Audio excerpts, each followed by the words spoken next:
함께 기도하시겠습니다. 살아계시는 거룩하신 아버지 하나님, 우리 영혼을 사랑하시고 주의 자녀 삼아 주신 것 진심으로 감사를 드립니다.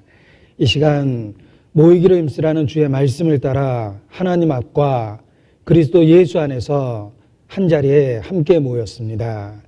세상 끝날까지 함께 하시겠다는 주의 약속의 말씀을 의지하고 이 모든 시간을 주의 권능 가운데 온전히 부탁을 드립니다. 주 앞에 나와 머리를 숙이고 있는 우리 각 사람을 기억해 주시고 마땅히 깨달아야 될 교훈으로 친히 가르쳐 주시기를 주님께 부탁을 드립니다. 중심의 변화를 주셔서 우리의 신앙이 말에만 있지 아니하고 우리의 삶 속에 생활 속에 나타날 수 있도록 온전히 변화시켜 주시고 더욱 주관하여 주시기를 주님께 간구합니다. 오직 성령의 능력으로서 우리의 삶을 다스려 주시고 우리의 일상의 모든 삶을 통해 하나님의 영광을 나타내 주시옵소서.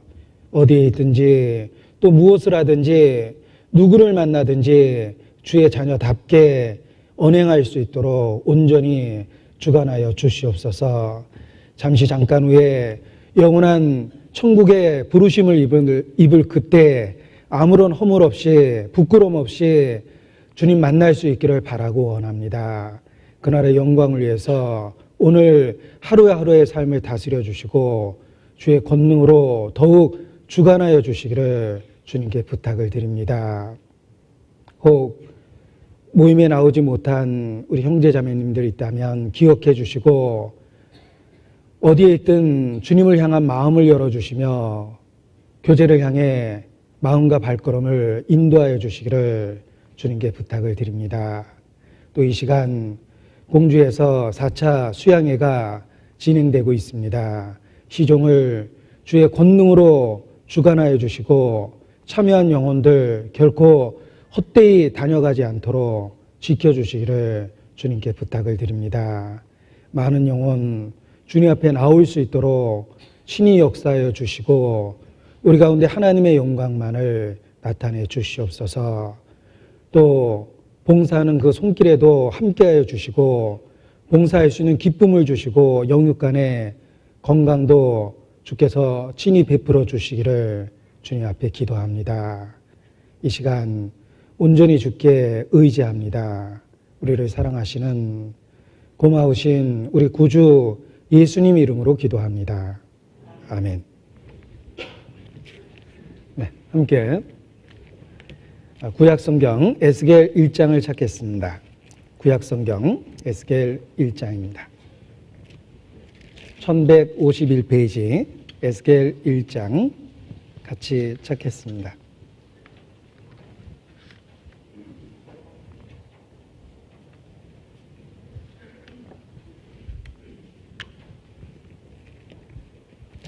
에스겔 1장 1절 말씀부터 제가 읽어드리겠습니다. 제30년 4월 5일에 내가 그발 강가 사로잡힌 자 중에 있더니 하늘이 열리며 하나님의 이상을 내게 보이시니 여호와긴 왕에 사로잡힌 지 5년 그달 5일이라. 갈대아 땅 그발 강가에서 여호와의 말씀이 부시 아들 제사장 나 에스겔에게 특별히 임하고 여호와의 권능이 내 위에 있으니라. 내가 보니 북방에서부터 폭풍과 큰 구름이 오는데 그 속에서 불이 번쩍번쩍하여 빛이 그 사면에 비치며 그 불 가운데 단쇠 같은 것이 나타나 보이고 그 속에서 네 생물의 형상이 나타나는데 그 모양이 이러하니 사람의 형상이라. 에스겔 1장 26절로 28절 말씀을 찾겠습니다. 1장 26절로 28절의 말씀은 함께 읽겠습니다. 그 머리 위에 있는 궁창 위에 보좌의 형상이 있는데 그 모양이 남보석 같고 그 보좌의 형상 위에 한 형상이 있어 사람의 모양 같더라. 내가 본즉 그 허리 이상의 모양은 단쇠 같아서 그 속과 주위가 불 같고 그 허리 이하의 모양도 불 같아서 사면으로 광채가 나며 그 사명 광채의 모양은 비 오는 날 구름에 있는 무지개 같으니 이는 여호와의 영광의 형상의 모양이라. 내가 보고 곧 엎드려 그 말씀하시는 자의 음성을 들으니라. 지금 뜨거운 열기 속에서 진행되고 있습니다. 베이징 올림픽이 아니라 공주 수양관에서 4차 수양회가 진행되고 있습니다. 지난 7월 27일부터 수양회가 시작돼서 오늘 마지막 4차가 시작이 되었습니다. 올림픽은 4년에 한 번씩 하는데 수양회는 너무나 중요하기 때문에 1년에 4번씩 하고 있습니다.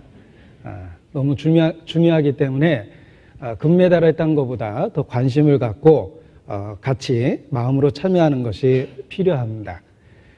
영원한 천국에서도 올림픽에 관한 소식은 전혀 전해지지 않을 것이지만 틀림없이 공주 수양관에서 복음이 전해지는 현장에 대해서는 천군 천사들의 관심을 모을 것이 틀림이 없습니다. 한 사람의 영혼이 돌아오면 주께서 그 천사들과 함께 기뻐하신다고 말씀하셨습니다. 그래서 영혼이 구원받는 그 전도의 현장, 공주 수양관의 열기가 틀림없이 베이징 올림픽 현장보다 더 뜨거울 거라고 생각을 합니다. 관심을 갖고 또 기도로 끝까지 동참해 주셨으면 합니다. 우리가 어느 날 주님 앞에 부르심을 입을 그때 아마도 수양에 관한 기억들이 가장 가치 있고 의미 있고 소중한 기억으로 떠오르게 될 겁니다. 같이 마음을 함께해서 기도로 끝까지 동참했으면 좋겠습니다. 자, 오늘 에스겔 1장의 본문을 가지고 함께 교훈을 나누고자 합니다. 이 에스겔서를 이해하기 위해서는 먼저 역사적 배경을 이해하는 것이 좋습니다. 에스겔은 바벨론 유수 당시에 부르심을 입었던 하나님의 선지자입니다. 바벨론 유수는 이스라엘 역사상 가장 암울했던 시기입니다. 가장 고통스러웠고 온 백성들이 절망감에 사로잡혔던 그런 시기입니다. 한국 사람에게 일제 36년은 씻을 수 없는 치욕적인 그 역사의 기억입니다. 그와 마찬가지로 바벨론 유수는 이스라엘 역사상 가장 치욕적이고 또 가장 고통스러웠던 시기임에 틀림이 없습니다. 그들이 약속의 땅에서 뽑혀서 약 1200km 이상 되는 바벨론으로 끌려갔습니다. 그곳에서 비참한 포로 생활을 했습니다. BC 606년부터 BC 536년까지 70년 동안 바벨론에서 포로 생활을 했습니다. 그 절망의 시기에 에스겔이 하나님께 부르심을 입었고 하나님의 주신 환상을 직접 체험하게 됩니다.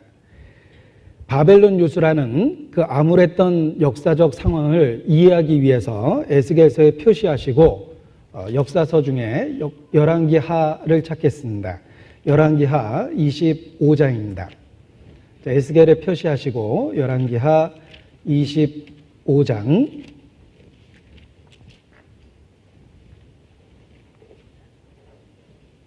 2절입니다. 607페이지입니다.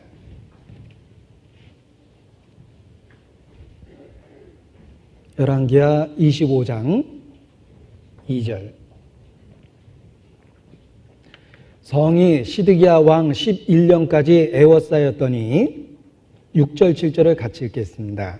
갈대아 군사가 왕을 잡아 림나 바벨론 왕에게로 끌고 가매 저에게 신문하고 시드기야의 아들들을 저의 목전에서 죽이고 시드기야의 두 눈을 빼고 사슬로 결박하여 바벨론으로 끌어갔더라. 시드기야, 유다의 마지막 20번째 왕입니다. 그 왕조차도 눈이 뽑히고 바벨론까지 사슬로 결박되어 끌려갔습니다. 뿐만 아니라 가장 존귀한 자였던 왕자들조차도 그 목전에서 죽임을 당했습니다. 평범한 백성에게 생긴 환난과 고통은 더 말할 것도 없습니다. 왕이 그러한 수모를 당했다면 그 외에 평범한 백성들은 더 끔찍한 고통을 당했을 겁니다. 바로 이때가 바벨론 유수의 시작입니다. 가장 암울했던 역사입니다. 가장 절망적인 시기임에 틀림이 없습니다.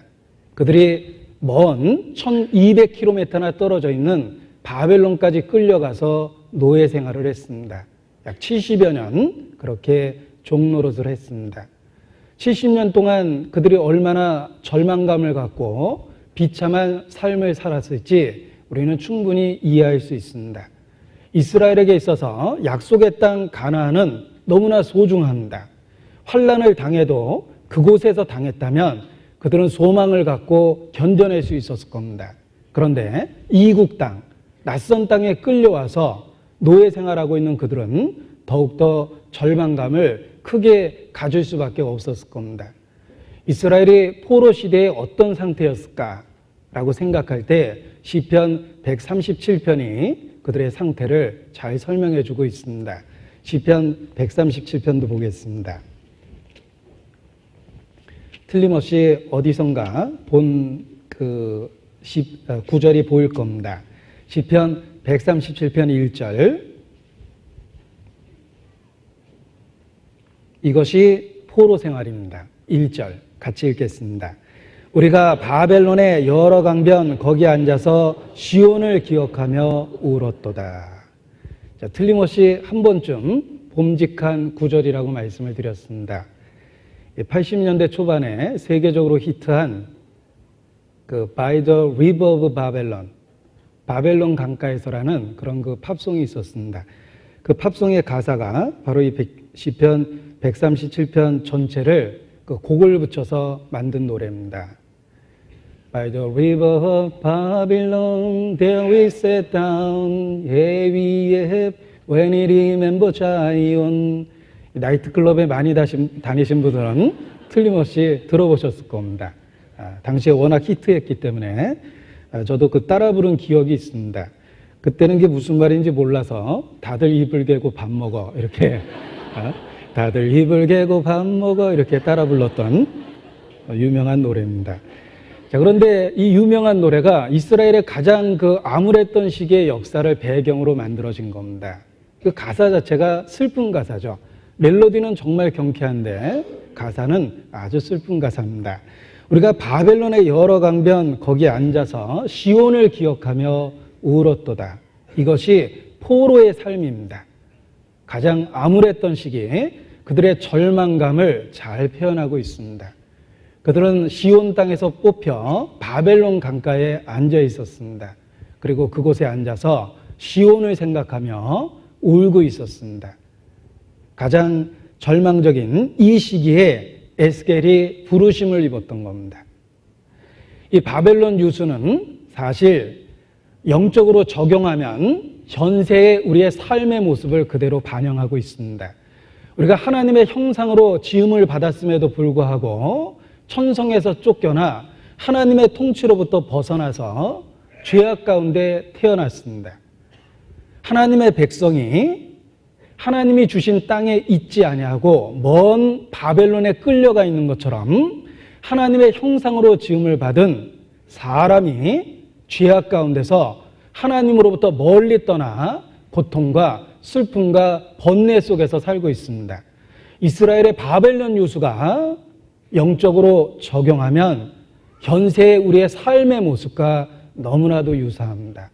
우리도 영원한 것을 사모하며 이 땅에서 절대적 진리를 사모하면서 눈물을 흘리기도 합니다. 그래서 이스라엘의 특별한 역사를 배경으로 만들어진 노래지만 대중적 인기를 얻은 이유가 우리의 현세적 삶의 모습이 너무나도 비슷하기 때문에 그렇습니다. 고향에서 쫓겨나 어려운 타국 생활을 하고 있는 그들의 모습이 우리의 현세적 삶의 모습과 너무나도 비슷하기 때문에 그 노래가 대중적 인기를 얻었을 겁니다.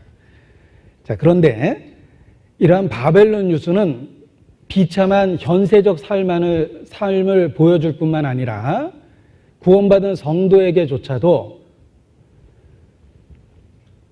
그 신앙생활에 어떤 고통과 어려운 면들을 상황 속에서 잘 보여주고 있습니다.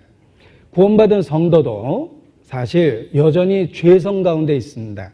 세상의 유혹을 받고 있고 악한 자의 영향력을 받고 있으며, 그리고 무엇보다도 우리 속에 세상과 반응하는 죄성이 아직도 있습니다.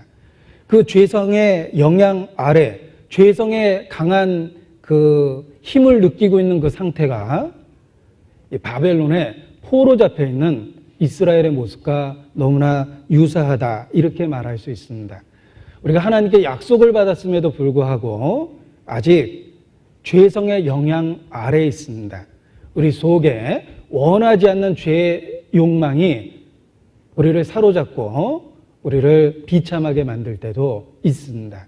따라서 바벨론 유수라는 이 어려운 시기가 성도들의 신앙 삶 속에서도 그대로 보여지고 있습니다.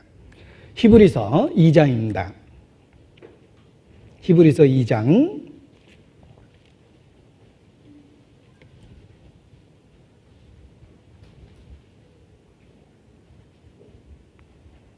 8절 말씀을 보겠습니다. 히브리서 2장 8절. 만물을 그 발 아래 복종케 하셨느니라 하였으니 만물로 저에게 복종케 하셨은즉 복종치 않은 것이 하나도 없으나, 이것이 그리스도의 완전한 그 권세입니다. 그리스도 아래에 모든 것이 복종되어 있습니다. 그러나 현실은 우리에게 문제가 있습니다. 어떤 문제가 있냐면, 지금 우리가 만물이 아직 저에게 복종한 것을 보지 못하고 라고 기록되어 있습니다. 그리스도께서 만물을 다스리는 권세를 받았음에도 불구하고 지금 우리가 만물이 아직 저에게 복종한 것을 보지 못하고 있다. 그렇습니다. 우리가 구원받았음에 분명합니다. 주의 은혜로 의롭다함을 받고 하나님의 자녀가 되었습니다. 그런데 아직도 우리 속에 하나님을 대적하는 죄의 세력이 있습니다. 여기 기록된 것처럼 지금 우리가 만물이 아직 저에게 복종한 것을 보지 못하고 있다라는 것이 현재 우리의 모습이요, 바벨론에 유수되어 있는 하나님의 백성과 같은 모습입니다. 아직도 우리는 죄의 영향력 아래 죄의 유혹을 받고 있고 죄의 강력한 어떤 힘을 느끼기도 합니다. 그 가운데 우리도 포로 된 이스라엘처럼 고통을 느낄 수밖에 없습니다. 자, 여기 고통스러운 신음소리를 들어보십시오. 로마서 7장입니다. 로마서 7장.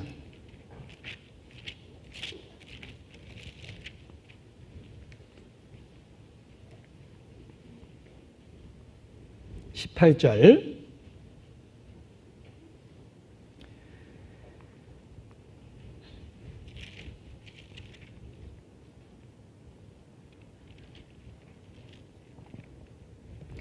내 속 곧 내 육신에 선한 것이 거하지 아니하는 줄 아노니. 자, 우리도 분명히 알아야 됩니다. 자기 속에 얼마나 타락된 강한 죄성이 있는지 알아야 됩니다. 바울은 고백합니다. 알고 있다고 말합니다.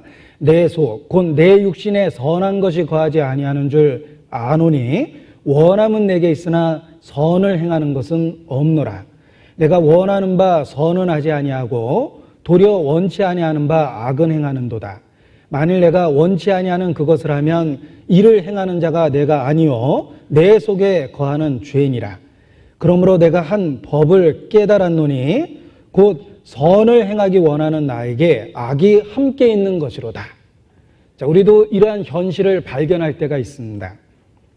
우리가 하나님께 의롭다함을 받고 선하게 살고자 하는 의지와 욕망이 있습니다. 그럼에도 불구하고 우리 속에 아직도 악이 함께 있다는 것을 깨닫게 됩니다. 그래서 22절에 보면 내 속사람으로는 하나님의 법을 즐거워하되 내 지체 속에서 한 다른 법이 내 마음의 법과 싸워 내 지체 속에 있는 죄의 법 아래로 나를 사로잡아 오는 것을 보는도다. 보는도다라는 표현처럼 우리도 경험적으로 우리 안에 선과 악이 뒤섞여 있다는 것을 깨닫습니다. 수시로 목격하게 됩니다. 우리 안에 선과 악이 함께 있습니다. 의롭담을 받은 새 생명이 있고, 그리고 여전히 본능을 움직이는 죄성이 있습니다. 우리는 그 두 가지가 우리 속에서 치열하게 싸우고 있는 상태를 봅니다. 24절에 오호라 나는 공고한 사람이로다. 이 사망의 몸에서 누가 나를 건져내랴. 이러한 신음소리가 그 옛날 바벨론에 끌려와 그 강가에서 눈물을 흘리고 있는 하나님의 백성 이스라엘의 모습과 너무나도 유사합니다. 그래서 바벨론 유수가 역사적 사건일 뿐만 아니라 현세 우리의 삶의 고통도 대변하며 뿐만 아니라 성도들의 현재의 상태도 때로 그림처럼 보여주고 있다, 이렇게 말할 수 있습니다. 따라서 바벨론 유수 때 하나님께 환상을 보고 힘을 얻은 에스겔의 모습이 지금 죄와 치열하게 싸우고 있는 우리에게 도움이 될 것임에 틀림이 없습니다. 그런 관점에서 이 에스겔서를 살펴보는 것이 필요합니다. 바벨론 유수 그 절망적 시기에 에스겔은 하나님의 영광을 보았습니다. 그리고 그는 하나님의 사람이 되었고 하나님의 일꾼으로 일하기 시작합니다. 지금도 그렇습니다. 우리 안에 선과 악이 뒤섞여 있고 우리 속에 치열한 영적 전쟁이 있지만 하나님의 영광을 볼 때 우리가 힘을 얻고 하나님의 사람으로 일할 수 있습니다. 에스겔은 절망의 시기에 하나님의 영광을 보았습니다. 그리고 힘을 내서 일하기 시작했습니다. 이 에스겔 1장을 읽어보면 하나님의 영광이 비유적 모습으로 아주 강력한 표현으로 표현되어 있습니다. 한 번만 읽어보면 머리에서 결코 지울 수 없는 그런 강한 인상적인 모습으로 묘사되어 있습니다. 에스겔은 하나님의 영광을 본 겁니다. 에스겔 1장 뒷부분 아까 함께 읽었던 28절을 보시기 바랍니다. 28절 중간 부분입니다. 이는 여호와의 영광의 형상의 모양이라. 에스겔은 결국 하나님의 영광을 본 것입니다. 하나님의 영광을 보고 그 절망의 시기에 위로를 받았습니다. 에스겔이라는 이름의 뜻 자체가 하나님께서 강하게 하신다라는 뜻을 갖고 있습니다. 하나님께서 강하게 하신다 라는 의미가 에스겔이라는 이름입니다. 하나님께서 절망의 시기에 힘을 주시고 위로를 주시고 그리고 장래에 대한 소망을 주신 겁니다. 바벨론 포로 시대 때 에스겔은 하나님에 대한 환상을 보았습니다. 뿐만 아니라 사도 요한도 밤모섬에 유배되었을 때 가장 심각한 생명의 위협을 받았을 그때 밤모섬에서 요한계시록을 기록한 환상을 그때 보았습니다. 뿐만 아니라 바울도 감옥에 갇혀 있었던 가장 고통스러운 시기에 많은 서신서를 기록했습니다. 에스겔도 바벨론 유수 때 하나님에 대한 환상을 보았고 사도 요한도 그러했으며 바울도 그러했습니다. 지금도 그렇습니다. 지금도 성도는 바벨론 유수와 같은 어려운 시기에 때로 죄에 대한 영향을 느끼며 절망감을 느끼는 그때 오히려 역설적이지만 하나님의 영광을 보게 됩니다. 그리고 힘을 얻고 그 절망의 시기를 소망을 갖고 견뎌내게 됩니다.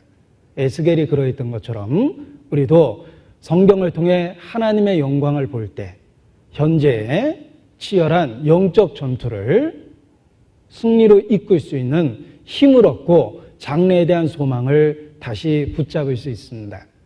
그런 그 큰 교훈을 나누고자 에스겔서 1장을 오늘 본문으로 선택을 했습니다. 사실 에스겔서를 반복해서 읽으면서 여러 번 망설였습니다.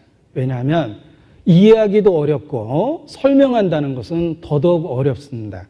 하필이면 이런 난해한 본문을 갖고 설교할 필요가 있을까라고 사실 혼자 생각도 했습니다. 그러나 난해한 만큼 함께 생각해 보면 결코 지울 수 없는 인상적인 교훈을 얻을 수 있기 때문에 가장 이해하기 어려운 성경 중에 하나인 사실 에스겔 1장을 오늘 본문으로 택했습니다. 성경은 다 어려운 것은 아닙니다. 알기 어려운 것이 덜어 있다라고 베드로후서 3장에 표현되어 있습니다.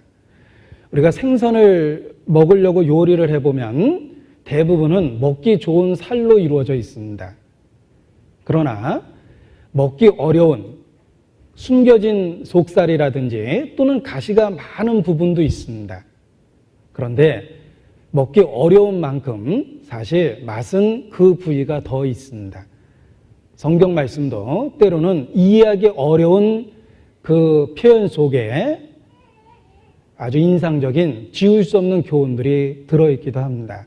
그래서 어려운 본문이지만 오늘 함께 교훈을 나누고자 합니다. 자, 성경의 어려운 본문을 대할 때마다 하나님 앞에 더욱 겸손해질 수밖에 없는 자신을 발견하게 됩니다. 성경이 그저 쉽게 읽혀지기만 한다면 틀림없이 교만해질 겁니다. 그러나 때로 어려운 구절들이 나오기 때문에 자신의 한계를 깨닫고 자신의 실체를 인정하며 비로소 하나님 앞에 겸손해질 수 있습니다. 그리고 그 어려운 구절을 이해하기 위해서 지혜의 근원인 하나님께 더욱 부르짖고 의지하는 마음을 갖게 됩니다. 그래서 아마도 하나님께서 우리를 겸손케 하고 또 하나님을 의지하는 마음을 불러일으키기 위해서 때로 어려운 구절도 기록해 두셨다라는 생각을 하게 됩니다. 어떤 분은 어려운 구절은 아예 읽지도 않는 분들이 있습니다. 그것은 사실 잘못된 겁니다. 읽지 않을 것을 하나님이 무엇 때문에 주셨겠습니까? 성경에 기록한 것은 읽으라고 준 겁니다. 그런데 왜 내용이 어려울까? 하나님을 의지해서 하나님과의 친밀한 교제를 통해서 깨닫기를 원하시기 때문에 때로 어렵게 기록한 것이다. 이렇게 말할 수 있습니다. 따라서 겸손한 마음을 갖고 하나님께 부르짖는다면 어려운 구절도 틀림없이 숨겨진 뜻을 발견하게 될 겁니다. 그리고 그 의미를 깨닫고 더욱더 힘있게 신앙생활을 하게 될 것임에 틀림이 없습니다. 에레미야 33장 3절을 찾겠습니다. 에레미야 33장 3절입니다. 어려운 구절들을 어떻게 이해할 수 있을까라고 생각할 때 도움이 되는 구절들입니다. 에레미야 33장 3절.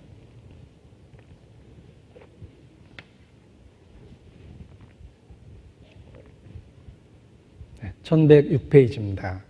같이 읽겠습니다. 너는 내게 부르짖으라. 내가 내게 응답하겠고 내가 알지 못하는 크고 비밀한 일을 내게 보이리라.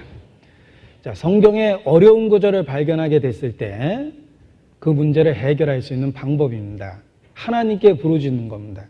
지혜가 부족하다고 생각하거든 후히 주시고 꾸짖지 아니하시는 하나님께 구하라. 그래야면 주시리라. 라는 약속이 있습니다. 하나님께 부르짖을 때 하나님은 응답하시겠다는 약속을 주셨습니다. 그래서 어려운 구절을 놓고 겸손한 마음으로 하나님께 부르짖으면 틀림없이 숨겨진 의미를 우리에게 계시하십니다. 처음부터 알려주려고 기록했기 때문에 부르짖는 그 사람에게 하나님은 틀림없이 응답하십니다. 자, 어려운 구절을 발견할 때마다 기도로 삼아야 될 구절들이 있습니다. 내 눈을 열어서 주의 법에 기이한 것을 보게 하소서. 시편 119편 18절 말씀인데 어려운 구절을 발견할 때마다 먼저 그 구절을 펼쳐놓고 기도하는 것이 필요합니다. 내 눈을 열어서 주의 법에 기이한 것을 보게 하소서. 그 기도에 하나님은 틀림없이 응답하십니다. 그리고 우리가 마땅히 깨달아야 될 말씀과 교훈을 신이 보여주십니다. 어려운 구절은 더욱더 하나님을 가까이 하게 만들고 하나님께 더욱더 부르짖게 만들어주는데 도움이 됩니다. 시편 119편 직접 찾겠습니다. 119편 18절.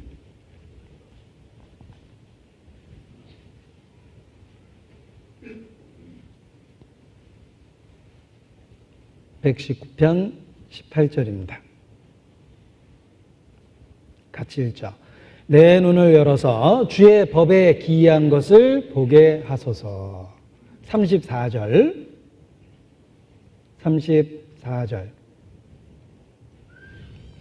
같이 읽겠습니다. 나로 깨닫게 하소서. 내가 주의 법을 준행하며 전심으로 지키리이다. 또 125절.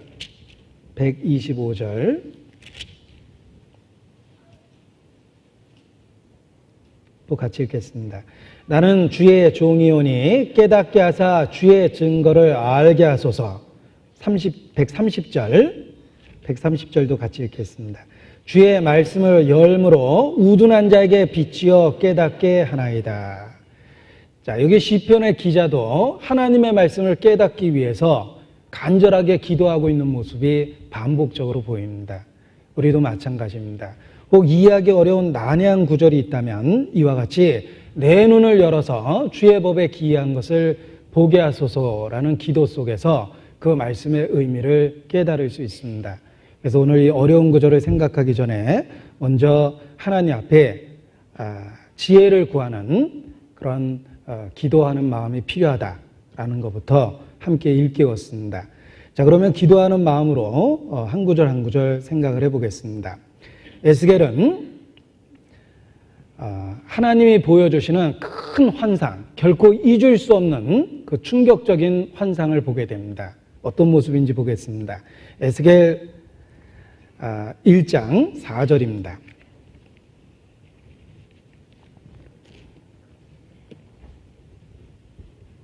내가 보니, 자, 에스겔은 직접 그 환상을 목도합니다. 북방에서부터 폭풍과 큰 구름이 오는데 그 속에서 불이 번쩍번쩍하여 그 빛이 사면에 비치며 불 가운데 단새 같은 것이 나타나 보이고, 자, 어떤 사람은 이러한 구절들을 읽으면서 혹 엉뚱하게 해석하는 사람들이 있습니다.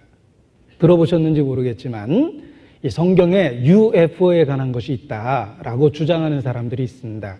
하나님은 외계인인데 생명공학을 통해서 지구에 생명체를 만들었다. 그리고 곧 UFO를 타고 지구상에 오게 될 것이다. 그 UFO에 대한 기록이 에스겔 1장에 있다라고 주장을 하고 이 구절을 해석을 합니다. 이게 불이 번쩍번쩍한데 단새 같은 것이 있다고 그랬죠. 이것이 우주선이다. 이 우주선인 게 틀림없는 게 날개도 있고 바퀴도 있지 아니하냐. 그리고 바퀴 주변에 눈이 가득하다라는 것이 우주선 옆에 있는 창문이고 창문으로 불빛이 보인 것이다. 이렇게 해석을 합니다. 그런데 정말 문자적으로 읽다 보면 오해할 만큼 그렇게 보이기도 합니다. 자, 그러나 성경의 많은 부분이 비유와 상징으로 기록되어 있다는 것을 먼저 기억하셔야 됩니다. 보이지 않는 영적 사실을 설명하기 위해서 눈에 보이는 형상으로 묘사한 것이 바로 상징입니다. 예를 들면 바다에서 한 짐승이 나오는데 사자 같은데 독수리 날개가 붙어 있더라. 표범 같은데 머리가 넷이요. 또 새의 날개 넷이 붙어 있더라. 이런 표현들이 많이 있습니다. 그것이 바다에서 괴물이 올라온다는 뜻이 아닙니다. 어떤 하나님이 구체적으로 우리에게 나타내시고자 하는 실체를 설명하기 위해서 그런 상징화된 표현을 쓴 겁니다. 그래서 사자 같은데 날개가 달려있다라든지 표범인데 머리가 넷이다라는 그런 그 의미가 실제적으로 그 후에 나타날 어떤 정치적인 세력, 국가들에 대한 모습으로서 해석이 되어 있습니다.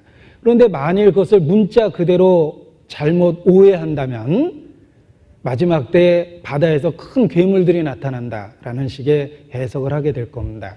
이 성경에 나타난 이 에스겔서 1장에 나타난 생물의 모습을 UFO라고 해석하는 사람도 같은 오류에 빠져 있는 겁니다. 문자적으로 읽어보니까 날개도 있고 바퀴도 있고 눈도 가득하니까 이건 틀림없이 우주선이다. 그 생물의 신이 가고자 하는 방향으로 그 생물들이 움직이더라. 우주선을 타고 날아다니는 모습이다 라는 식으로 해석을 합니다. 그러나 이것이 하나님께서 우리에게 설명하고자 하는 어떤 영적인 그 교훈들이 들어있습니다. 영적인 실체들이 들어있습니다. 그래서 그 의미를 바로 생각하고 교훈을 받는 것이 아주 중요합니다. 여기 북방에서부터 폭풍과 큰 구름이 오고 있습니다. 자, 북방에서부터 폭풍과 큰 구름이 오는데 거기 불이 번쩍번쩍하는 모습으로 기록되어 있습니다. 자, 구름과 불빛은 하나님의 임재를 나타냅니다. 광야 시대에 하나님께서 이스라엘과 함께하고 있다는 증거가 큰 불기둥과 그리고 구름기둥이었습니다. 불과 구름기둥으로 하나님이 그들과 함께하고 있다는 것을 시각적으로 보여주셨습니다. 여기 북방에서부터 큰 구름과 그리고 불빛이 번쩍번쩍하는 것이 다가오는데 바로 하나님의 임재, 하나님이 함께 계시고 있다는 모습을 그런 자연의 징조로서 표현한 것이다. 이렇게 말할 수 있습니다. 그리고 왜 하필이면 북쪽일까라고 이야기했을 때 이 에스겔 시대를 보면 이해를 할 수가 있습니다. 에스겔은 지금 여호와긴 왕에 사로잡힌 지 5년 그때 하나님에 대한 환상을 본 겁니다. 그리고 그 예언의 말씀이 거의 대부분 이제 이스라엘은 완전히 망하게 될 것이며 그들이 끝까지 의지하고 있는 예루살렘도 바벨론에 의해서 완전하게 멸망할 거라고 예언하고 있습니다. 곧 이스라엘 그들이 멸망할 것, 바벨론이 완전히 그 예루살렘을 멸망시킬 것을 이 북편에서 오는 큰 구름과 불로 설명하고 있는 것이다. 이렇게 말할 수 있습니다. 지리적으로 볼 때 바벨론은 예루살렘으로부터 북쪽에 있었습니다. 그래서 북편으로부터 곧 바벨론을 의미하고 있다. 이렇게 말할 수 있습니다. 북편으로부터 오는 큰 구름과 불을 본 것입니다. 하나님께서 바벨론을 통해서 예루살렘조차도 완전히 멸망시킬 것을 예언하고 있습니다. 에스겔의 그 다음 메시지는 거의 대부분 심판과 멸망에 관한 것이었습니다. 에스겔서 2장 10절입니다. 여기 에스겔의 메시지가 요약되어 있습니다. 에스겔 2장 10절 그가 그것을 내 앞에 펴시니 그 안팎에 글이 있는데 애가와 애곡과 재앙의 말이 기록되었더라. 에스겔이 환상을 보고 받은 메시지가 바로 애가와 애곡과 재앙에 관한 메시지, 곧 예루살렘이 멸망할 것이라는 메시지였습니다. 그래서 그 심판에 관한 환상을 북편에서 다가오는 큰 폭풍과 같은 구름 그리고 번쩍이는 불과 빛으로 표현했다. 이렇게 설명할 수 있습니다. 이 북방은 하나님의 심판이 다가오고 있는 모습을 표현한 겁니다. 에스겔에 계속 표시하시고 에레미야를 보시겠습니다. 에레미야 1장. 에레미야 1장 14절.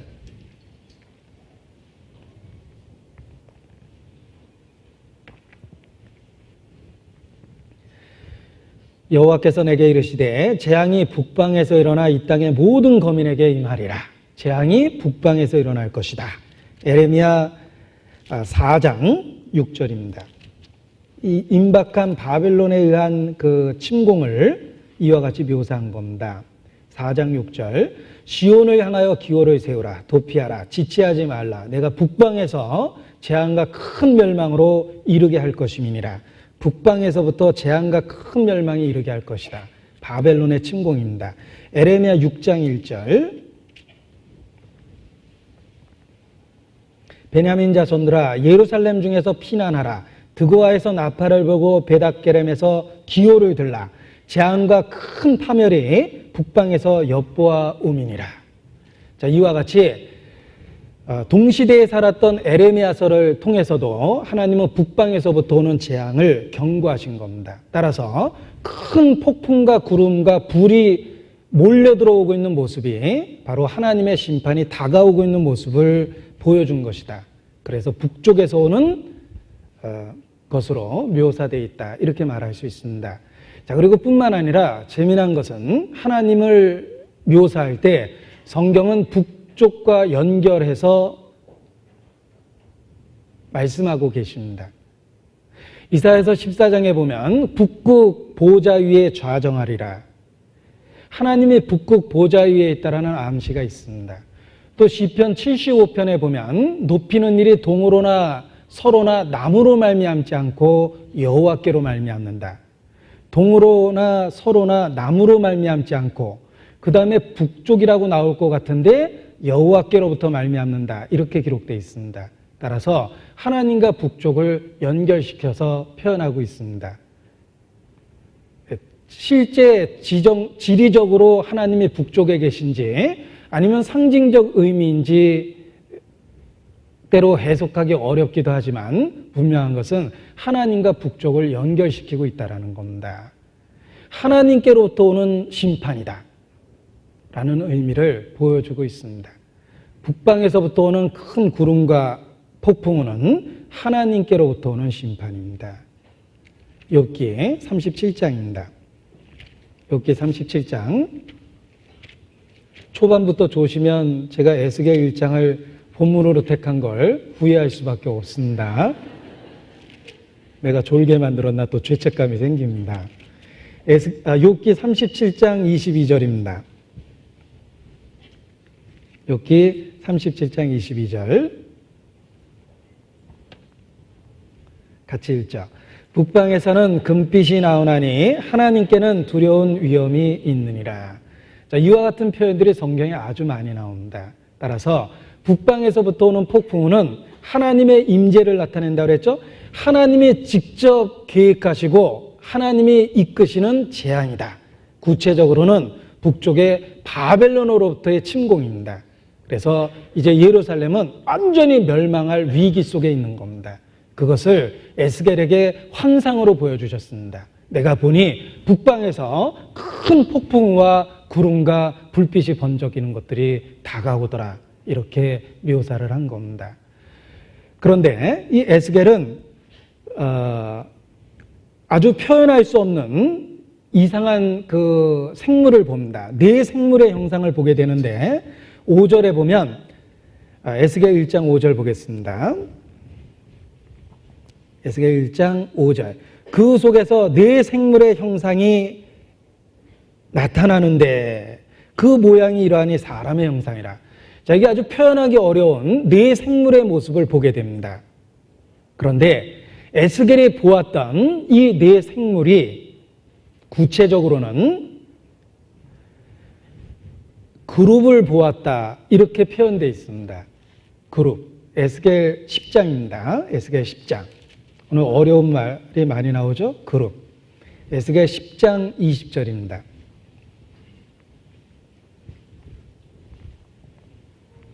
에스겔 10장 20절.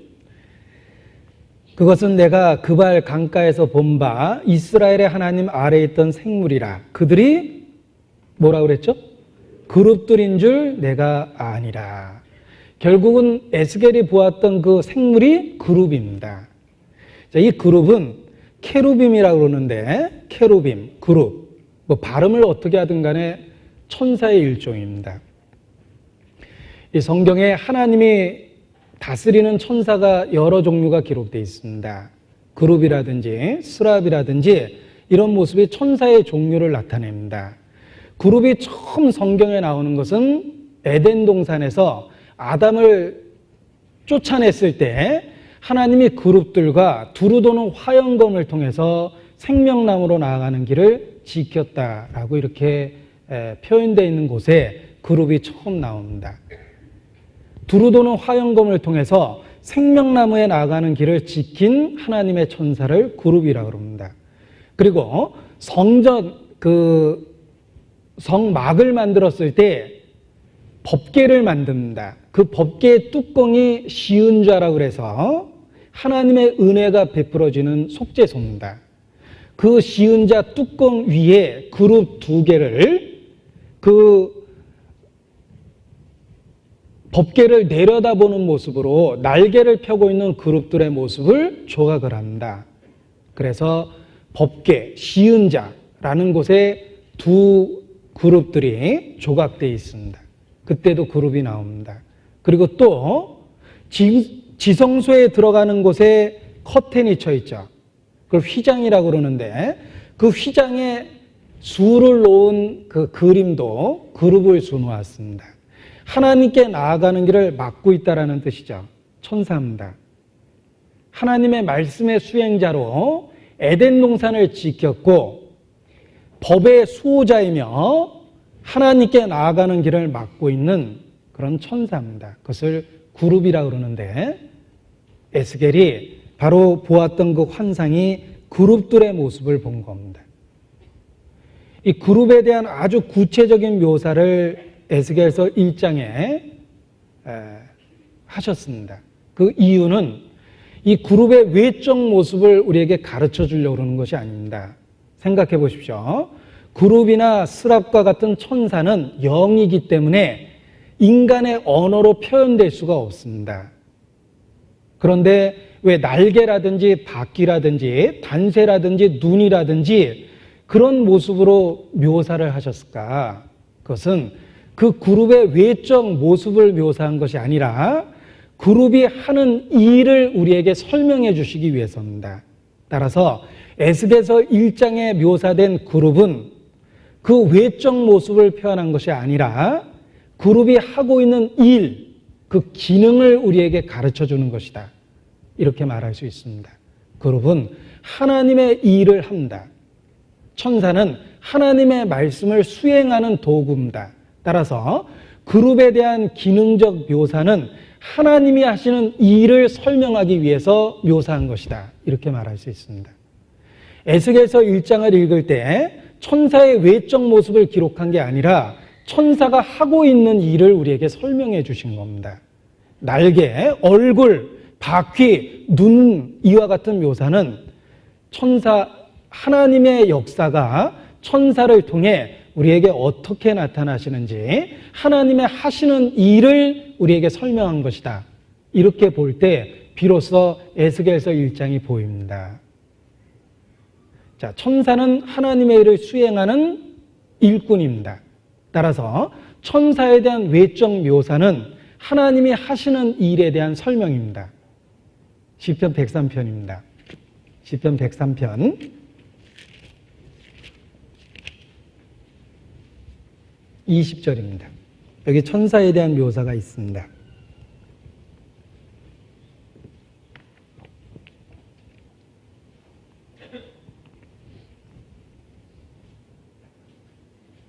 시편 103편 20절 능력이 있어 여호와의 말씀을 이루며 그 말씀의 소리를 듣는 너희 천사여 여호와를 송축하라. 여호와를 봉사하며 그 뜻을 행하는 너희 모든 천군이여 여호와를 송축하라. 자, 천사는 여호와의 뜻을 이루고 말씀을 이루는 것이 천사죠. 따라서 천사에 대한 모습을 구체적으로 기록한 것은 하나님의 역사, 천사를 통해서 하시는 하나님의 일을 우리에게 설명하기 위해서 하신 것이다. 하나님의 역사가 어떤 모습인지를 설명하기 위해서 그룹의 외적 모습을 묘사하신 것이다. 이렇게 봐야지만 이 에스겔서 1장이 이해가 갑니다. 만약 단지 외적 모습이라고 생각한다면 무슨 판타지 소설에 나오는 것 같은 그런 기괴한 모습의 천사를 생각하게 되거나 아니면 UFO라는 엉뚱한 생각을 틀림없이 하게 될 겁니다. 그러나 여기 그룹이라는 천사를 구체적으로 묘사하신 것은 하나님이 하시는 일에 대한 설명이다. 육체를 갖고 있는 우리가 영적인 사실을 이해하기 위해서 형상을 갖고 기능적인 면을 설명한 것이다. 이렇게 보아야지만 해석이 됩니다. 자, 이 네 생물의 형상을 보십시오. 예를 들면 이 네 생물은 넷이라는 말이 반복적으로 나옵니다. 네 생물은 네 얼굴이 있었고 네 날개가 있었고 또 네 개의 바퀴가 있고 그렇습니다. 그러니까 이 넷이라는 숫자가 통일돼서 나오는데 이 넷이라는 숫자가 성경에서는 통일적인 의미로 쓰입니다.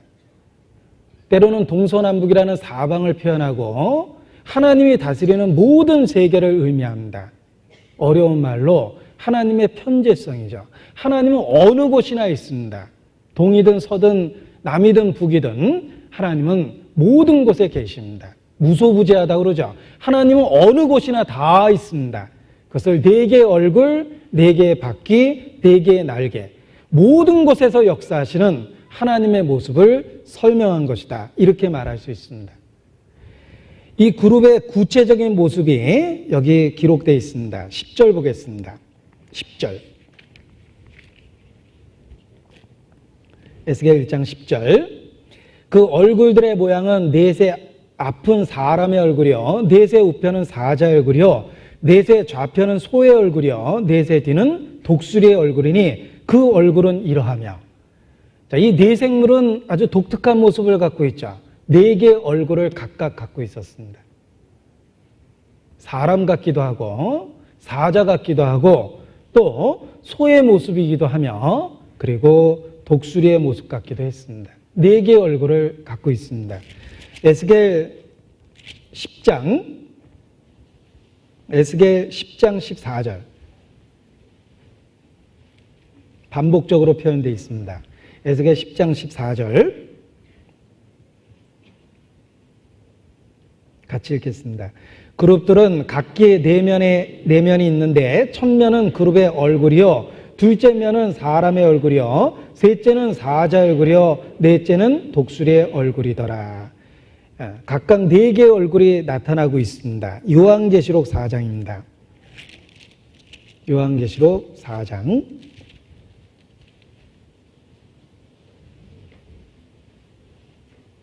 6절 7절. 여기 하나님의 보좌 앞에 에스겔이 봤던 생물의 모습이 있습니다. 6절 7절. 보좌 앞에 수정과 같은 유리바다가 있고 보좌 가운데와 보좌 주위에 네 생물이 있는데 앞뒤에 눈이 가득하더라. 그 첫째 생물은 사자 같고 그 둘째 생물은 송아지 같고 그 셋째 생물은 얼굴이 사람 같고 그 넷째 생물은 날아가는 독수리 같은데. 자, 그런데 여기 주의 깊게 볼 것이 있습니다. 사자다, 그 얼굴은 사자다 그런 게 아니라 사자 같다라고 그랬죠. 사자다가 아니에요. 소다라고 얘기한 게 아니라 소 같다라고 얘기했고 독수리다라고 얘기한 게 아니라 독수리 같다라고 얘기한 겁니다. 이것은 우리로 하여금 오해하지 말도록 하나님께서 강조하신 겁니다. 하나님이 지금 외적 모습을 설명하고자 하는 것이 아니라는 뜻이에요. 그와 같은 뭔가를 교훈하고 있는 것입니다. 이 그룹은 네 개의 얼굴을 갖고 있었고 하나님의 하시는 일을 나타냅니다. 그리고 하나님의 하시는 일은 그 아들 예수 그리스도를 통해서 구체적으로 나타났습니다. 하나님의 아들이 하시는 일이 사복음서에 나타나 있죠. 왜 예수님에 대한 행적이 하나의 복음서가 아니라 네 개의 복음서로 기록되어 있습니까? 마태, 마가, 누가, 요한, 이 네 개의 복음서가 하나님의 아들의 모습을 우리에게 입체적으로 보여주며 하나님이 그 아들을 통해서 하시는 일을 우리에게 보여주는 겁니다. 그래서 2000여 년 기독교 역사 속에 모든 그리스도인들은 공통적으로 공감합니다. 마태복음은 왕을 나타내는 사자복음이요, 마가복음은 복종과 헌신과 순종을 나타내는 종의 복음, 그 소의 복음이며, 누가복음은 예수님이 사람이 됐다라는 인자를 강조한 인자 복음이며, 그리고 요한복음은 예수님이 하나님의 아들이 됐다라는 아들이라는 신성을 강조한 독수리의 복음이다. 이렇게 이야기합니다. 결국은 그룹의 네 얼굴들이 예수님의 모습이며 하나님이 그 예수님을 통해서 하시는 일의 모습을 우리에게 통일적으로 설명해 주고 있습니다. 에스겔이 봤던 그룹의 각각의 네 얼굴이 바로 하나님의 역사를 나타내며 그 아들을 통해서, 독생자 예수 그리스도를 통해서 하나님이 어떤 분인지 우리에게 설명하고 있는 것입니다. 그래서 통일적으로 이 표현을 구약과 신약에 둘 다 사용하고 있습니다. 사람의 모습을 갖고 있는 것은 인간의 지성을 특징적으로 보여주고 사자의 얼굴과 같은 모습은 왕이죠. 백수의 왕입니다. 힘과 용기를 보여줍니다. 그리고 소의 모습을 갖고 있는 것은 충성과 복종과 헌신의 모습을 나타내 줍니다. 그리고 독수리의 모습은 예수님이 하나님의 아들이라는 신성과 그리고 신속히 역사하시는 그런 그 모습을 우리에게 보여주고 있습니다. 결국은 하나님의 하시는 일의 모습이 이 그룹의 네 얼굴 속에 묘사되어 있으며 신약 성경에 이르러서는 하나님의 독생자의 모습 속에 구체화됐다 이렇게 말할 수 있습니다. 그래서 이 네 얼굴의 모습을 우리는 예수 그리스도를 통해서 더욱더 깨달을 수 있습니다. 자, 또 에스겔 1장 보겠습니다. 이 네 생물의 형상은 각각 네 개의 얼굴이 있었고 그 네 개의 얼굴은 하나님이 독생자를 통해서 하시는 일의 모습을 우리에게 예언적으로 보여준 겁니다. 그런데 이 생물이 아주 독특하게 표현되어 있습니다. 8절에 보면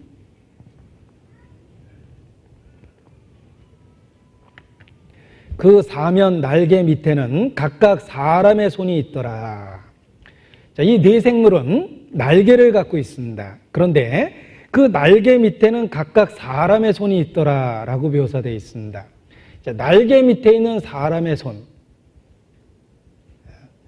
저는 사실 전도할 때마다 이러한 표현들이 굉장한 용기를 줍니다. 저는 사람들이 사용하고 있는 언어를 사용하고 있습니다. 그리고 나라는 그 존재 자체가 하나님 보기에는 아주 보잘것없고 형편없습니다. 그러나 하나님께서 함께 하실 때 내가 사용하는 보잘것없는 언어를 통해서도 하나님은 놀라운 영적 진리를 전달하고 나 같은 사람을 통해서도 하나님의 뜻을 드러낼 수 있다는 생각을 합니다. 그래서 마치 전도할 때마다 날개 밑에 붙어있는 손을 생각합니다. 손은 지상적이고 일하는 도구죠. 날개는 천상적이고 하나님과 관계되어 있습니다. 그냥 손이 아니죠. 날개가 위에 있고 아래 손이 있는 겁니다. 하나님과 사람이 함께 일하고 있는 모습을 보여줍니다. 천상적인 것과 지상적인 것의 결합을 보여줍니다. 날개와 손의 모습입니다. 신령한 영적인 역사가 우리의 세상적인 언어나 육신적인 수단과 도구를 통해서 역사됩니다. 그것이 날개 밑에 있는 손이다라는 생각을 하게 됩니다. 에스겔 선지자가 마른 뼈다귀 앞에 섰을 때 하나님께서 그 뼈다귀를 살아나라고 명령하셨습니다. 에스겔은 하나님의 명령을 힘입어 마른 뼈다귀에게 살아나라 외쳤습니다. 그 순간 마른 뼈다귀가 움직이기 시작하고 서로 연결되고 들어맞더니 서로 들어맞아서 힘줄이 오르고 살이 덮이고 생기가 들어가서 큰 군대가 됐습니다. 에스겔의 대언의 능력이 나타났던 겁니다. 에스겔은 하나님의 말씀을 대언했을 뿐인데 하나님의 능력이 함께했기 때문에 마른 뼈다귀가 살아났습니다. 그것도 날개 밑에 붙어있는 손이라고 생각합니다. 에스겔이라는 일꾼, 그 지상적인 손을 통해서 천상적인 역사가 일어난 겁니다. 지금도 그렇습니다. 우리가 이 땅에 살고 있고 우리 하나하나는 부족하고 우리가 주님 안에서 시도하는 모든 일들이 작고 보잘것없을 때가 있습니다. 그러나 천상적인 하나님의 능력이 함께할 때 놀라운 역사가 일어납니다. 그것이 날개 아래 있는 손과 같다라는 생각을 하게 됩니다. 마가복음 16장입니다. 마가복음 16장 20절입니다.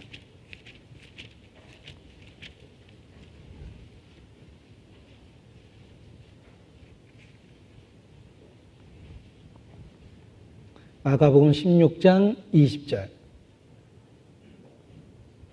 같이 읽죠. 제자들이 나가 두루 전파할세 주께서 함께 역사하사 그 따르는 표적으로 말씀을 확실히 증거하시니라. 자, 제자들이 두루 전파했죠. 하나님의 손이 됐습니다. 일꾼이 됐습니다. 그런데 그냥 손이 아니라 주께서 함께 역사하셨습니다. 그 손 위에 날개가 붙어 있었던 거예요. 천상적인 능력이 주어진 겁니다. 그래서 따르는 표적으로 말씀을 확실히 증거하셨습니다. 지금도 복음이 전해지는 모든 현장 속에 날개 아래 있는 손이 나타납니다. 천상적인 것과 지상적인 것이 결합돼서 하나님의 능력이 나타나는 겁니다. 히브리서 2장입니다. 히브리서 2장 4절.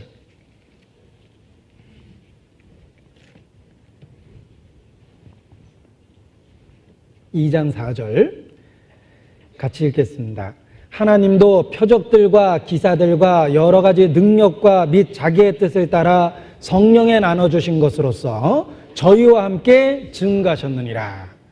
자, 저희가 증가한 것을 손이라고 한다면 하나님이 함께 하셔서 베푸신 표적과 능력이 바로 붙어있는 날개라고 말할 수 있습니다. 지금도 복음이 전해지는 현장에서 누군가가 구원을 받는다면 날개 달린 손이 역사한 결과다, 이렇게 말할 수 있습니다. 하나님의 하시는 일을 우리에게 그런 그림 언어로서 설명해 준 것이다, 이렇게 말씀드릴 수 있습니다. 또 에스겔 1장 보겠습니다. 이 네 생물에게는 날개 밑에 각각 사람의 손이 있었습니다. 그리고 또 하나 눈에 띄는 모습이 바로 바퀴입니다. 날개만 있는 것이 아니라 바퀴가 있었습니다. 15절.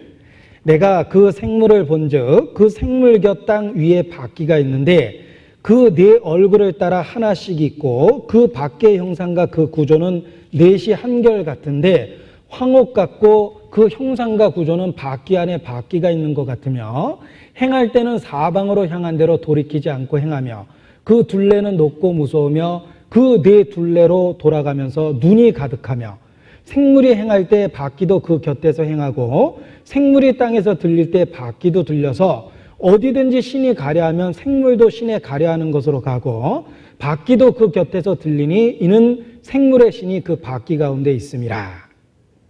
저들이 행하면 이들도 행하고 저들이 그치면 이들도 그치고 저들이 땅에서 들릴 때는 이들도 그 곁에서 들리니 이는 생물의 신이 그 바퀴 가운데 있음이라. 자, 이게 바퀴에 대한 여러 가지 묘사가 나옵니다. 자, 이 바퀴는 그 넷이 한결과 같은 모습을 갖고 있는데 바퀴 안에 바퀴가 있는 것과 같다라고 표현되어 있습니다. 16절에 보면 바퀴 안에 바퀴가 있다고 그랬죠. 자, 그런데 얼핏 생각하면 자전거 바퀴를 생각해냅니다. 자전거 바퀴가 외적으로 돌아가 있는 타이어 있는 부분이 있고 안에 내적인 작은 원인 그 휠이 있죠. 그런데 여기서 말하는 바퀴는 그와 같은 구조가 아니라 위에서 내려다보면 이렇게 십자로 보이는 교차되어 있는 바퀴입니다. 그걸 어떻게 하냐면 17절에 보면 행할 때는 사방으로 향한 대로 돌이키지 않고 행했다고 그랬죠. 그러니까 십자형의 바퀴가 있어서 동서남북 아무데나 갈 수 있다라는 뜻입니다. 그 바퀴가 돌이키지 않은 상태에서 동서남북 아무데나 갈 수 있다는 뜻입니다. 자, 이것이 기술적으로 가능한지는 모르겠습니다. 그런 바퀴는 없으니까. 만약에 누군가가 바퀴를 십자형으로 만들어서 동서남북 움직이지 않고 다 이동될 수 있다면 기가 막힌 자동차를 만들 겁니다. 그래서 주차할 때 차를 댔더니 옆에 칸이 마음에 들면 빼서 다시 넣는 게 아니죠. 바로 옆으로 이렇게 이동이 되는 겁니다. 자, 이게 역학적으로 설계하기는 사실 불가능할 겁니다. 그런데 하나님의 능력은 십자형 바퀴를 만들어서 동서남북 어디로나 움직일 수 있게 만든 겁니다. 이것이 하나님의 능력입니다. 하나님은 바퀴라는 것이 땅에 닿아서 움직이는 거죠. 하나님의 역사가 지상에서 이루어지는 것을 우리에게 바퀴로 설명하고 계십니다. 그 생물의 신이 생각하는 대로 바퀴가 움직이고 있습니다. 하나님이 계획한 대로 지상에서 하나님의 계획과 뜻이 이루어지고 있습니다. 그런데 놀랍게도 돌이키지 않고 하나님이 뜻한 대로 그대로 동서남북 어디든지 움직일 수 있습니다. 하나님의 놀라운 능력입니다. 이 땅에서 일어나는 하나님의 능력이 하나님의 계획한 그대로 움직이고 있다는 것을 그 바퀴가 동서남북 어느 곳으로나 자유롭게 움직이는 모습을 통해서 보여주셨습니다. 보십시오. 생물의 신이 바퀴 가운데 있고 생물의 신이 가고자 하는 대로 바퀴가 돌이키지 않고 어느 쪽으로나 움직이고 있습니다. 우리가 자동차 운전하는 것을 예로 들어보면 이해할 수가 있습니다. 운전자가 자동차에 앉죠. 그리고 운전자의 뜻대로 자동차를 움직일 수 있습니다. 좌로 우로 전진 후진 할 수 있습니다. 마찬가지로 하나님의 뜻대로 지상에서 움직이는 바퀴가 하나님의 뜻대로 동서남북 자유롭게 움직이고 있습니다. 이것이 하나님의 능력이요, 하나님의 초월 통치입니다. 하나님은 지상에서 일어나는 모든 일에 자신의 뜻을 개입하고 하나님의 역사를 이루고 계십니다. 지금도 바퀴는 굴러다니고 있습니다. 이 땅에서 일어나는 일들이 하나님의 뜻과 계획을 이루고 있습니다. 그것이 바퀴가 움직이는 모습, 그 생물의 신대로 움직이는 모습을 통해서 하나님의 놀라운 능력이 지상에서 이루어지고 있다는 것을 확실하게 깨닫게 해준 겁니다. 여러분, 이러한 메시지가 에스겔에게 왜 위로가 되었겠습니까? 보십시오. 에스겔은 절망의 시기에 있었습니다. 포로 잡혀 있었습니다. 아무런 꿈이 없었습니다.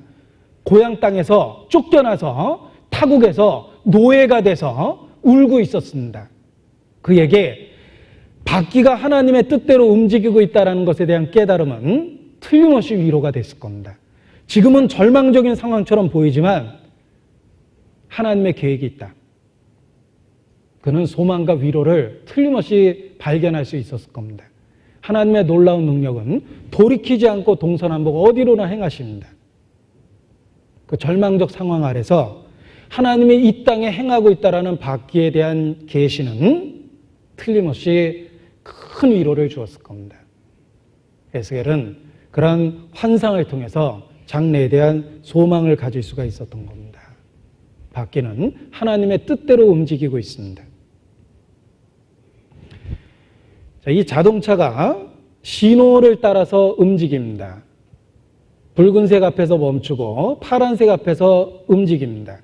하나님도 자신의 섭리를 자신의 신호대로 이루실 수가 있는 겁니다. 뜻대로. 그래서 이 지상의 역사가 때로 하나님을 대적하는 것처럼 보이고 우리에게 주어진 현실과 상황이 절망적인 것처럼 보일 때가 있지만 하나님의 섭리의 바퀴는 여전히 움직이고 있다는 걸 기억하면 큰 위로를 받습니다. 찰스 스펄전은 이 바퀴에 대한 묵상을 통해서 이런 교훈을 이야기했습니다. 제가 너무 교훈이 됐기 때문에 그대로 인용해 보겠습니다. 바퀴에 대한 묵상을 스펄전 목사가 했습니다. 바퀴가 굴러다니고 있죠? 생물의 신의 뜻대로 움직이고 있습니다. 바퀴가 움직이고 있다는 건 바퀴의 한 부분이 밑으로 갔다가 다시 위로 올라가고 바퀴의 한 부분이 위에서 아래로 내려오고 또 바퀴의 한 부분이 다시 위로 올라가는 걸 반복을 통해서 바퀴가 움직이는 겁니다. 마찬가지로 인생이 때로는 올라가기도 하고 때로는 내려가서 짓밟히기도 하지만 하나님의 계획은 계속되고 있다. 올라갈 때가 있고 내려갈 때가 있다. 이것이 하나님의 계획 속에서 움직이고 있고 원하는 방향으로 가고 있는 것이다. 그렇습니다. 우리 삶이 그러합니다. 우리가 구원받은 이후에 우리의 삶이 만사형통하지는 않습니다. 고통도 있고 즐거운 때도 있고 슬픔도 있고 기뻐한 때도 있습니다. 우리의 삶도 여타의 다른 사람들의 삶과 같이 아침과 저녁이 반복되고 있습니다. 좋은 일, 나쁜 일이 반복되고 있습니다. 그러나 분명한 건 우리는 아무런 방향 없이 흘러가고 있는 것이 아니라는 겁니다. 하나님이 계획한 대로 그 바퀴는 움직이고 있습니다. 어느 날 도착해보면 영원한 천성에 이를 겁니다. 하나님의 섭리의 바퀴가 때로 우리를 올라가게도 하고 때로 우리를 내려오게도 하지만 분명한 건 하나님이 계획한 그곳에 우리가 도착하게 될 겁니다. 하나님은 실수하지 않습니다. 우리 인생의 바퀴를 움직여서 자신의 뜻대로 우리를 그 위치에 갖다 놓습니다. 여러분, 주님 안에서 살았던 우리의 삶을 돌아보십시오. 만사형통했다라고 얘기할 수 없습니다. 늘 기쁘고 즐거웠다라고 얘기할 수도 없습니다. 고통도 있고 사건과 사고도 있고 위기도 있었고 슬픔도 있었습니다. 그러나 분명한 건 한 번도 신앙적으로 손해본 거 없습니다. 고통을 통해서, 위기를 통해서 신앙이 회복됐고 하나님을 향한 마음이 돌아왔고 다시 주님을 향한 신앙을 굳게 할 수 있었습니다. 우리의 삶을 돌이켜보면 주께서 참으로 함께 하셨고 우리를 코스대로 인도하셨다는 걸 깨닫게 됩니다. 영원한 천국에 이르러서도 마찬가지입니다. 우리의 삶이 올라가고 내려갈 때도 있지만 분명한 건 하나님이 뜻한 대로 목적지까지 가고 있는 겁니다. 지금도 땅에서 바퀴는 굴러갑니다. 하나님의 뜻대로, 생물의 신이 뜻한 대로 바퀴는 굴러갑니다. 우리가 그저 우연에 의해서 아무데로나 굴러다니고 있는 게 아닙니다. 하나님의 계획한 코스를 따라 파란불에서 달려가고 빨간불에서 멈출 때도 있지만 분명한 건 하나님의 인도하심 속에 있습니다. 에스겔은 바퀴의 환상을 통해서 바벨론 유수의 그 고통스러운 시기도 하나님의 계획 속에 있다는 것을 확실하게 깨닫고 틀림없이 위로를 받았을 겁니다. 그리고 이 바퀴에게 또 하나의 특징이 있습니다. 바퀴 주변에 눈이 가득했다라는 거예요. 그 눈이 가득한 바퀴의 모습을 보십시오. 에스겔 1장입니다. 에스겔 1장 18절. 그 둘레는 높고 무서우며 그 네 둘레로 돌아가면서 눈이 가득하며, 바퀴에 눈이 잔뜩 붙어 있죠. 하나님은 우리가 굴러가는 모든 흔적을 보고 있다라는 뜻입니다. 하나님은 우리의 인생의 흔적을 주목하고 계십니다. 눈이 가득했다라는 건 우리의 삶의 모든 흔적을 하나님께서 지금도 살펴보고 있다는 뜻입니다. 여호와의 눈은 어디서든지 악인과 선인을 감찰하시느니라. 잠언 15장에 그렇게 기록되어 있는데 하물며 성도는 말할 것도 없습니다.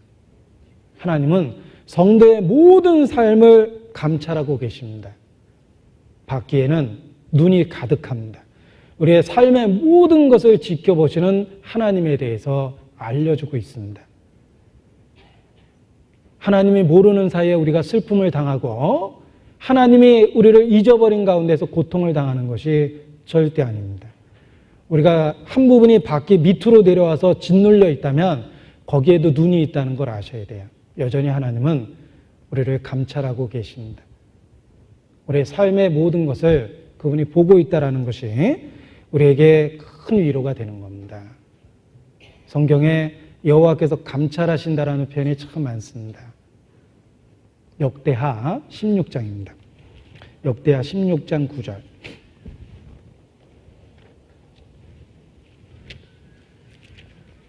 역대하 16장 9절.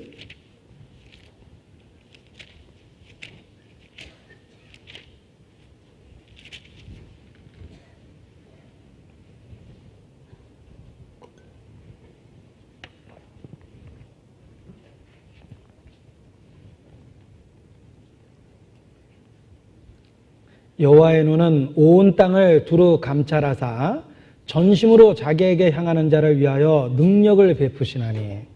여호와께서는 온 땅을 감찰하시죠. 그 땅에 두루 돌아다니는 네 개의 바퀴, 거기에 가득한 눈은 온 땅을 감찰하시는 하나님의 모습입니다. 그래서 전심으로 자기에게 향하는 자를 위하여 능력을 베푸십니다. 그가 지금도 감찰하고 계십니다. 아버지 다윗이 아들 솔로몬에게 정말 전해주고 싶은 가치 있는 교훈이 있었습니다.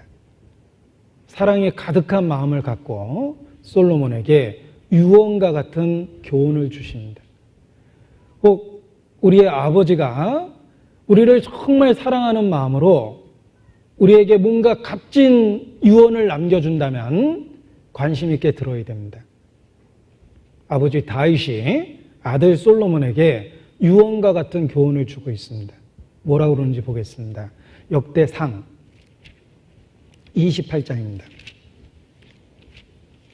역대상 28장 9절입니다.